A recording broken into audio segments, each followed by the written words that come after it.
Lakers at GSW agad sa 2025 to 2026 season? Grabe! Opening night pa lang, bakbakan agad sa NBA 2025 to 2026 season.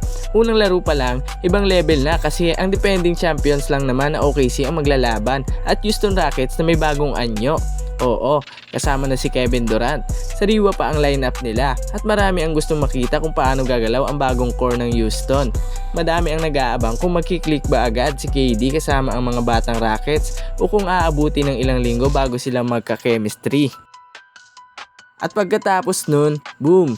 Playoffs vibes agad kasi Lakers versus GSW ang magbabakbakan ngayong September 21 sa home court ng Lakers. Well, ang dami na ng bago sa lineup ng both teams. Loaded ang Lake Show ngayon.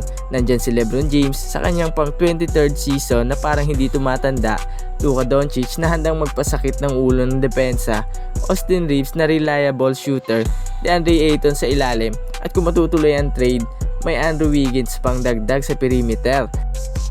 At sa kabila naman, ibang itsura na din ng Dubs. Wala na si Klay pero may Jimmy Butler na may playoff Jimmy energy kahit regular season pa lang.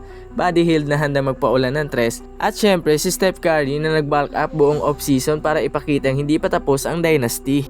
Banggaan to ng bagong kombinasyon at lumang rivalry. Steph versus LeBron, Luka versus Jimmy. Napaka-exciting ng laban na to. At siguradong marami na naman ang mag-aaway ng mga fans nito sa mismong laro. Kaya mga idol, sino sa tingin nyo ang mananaig?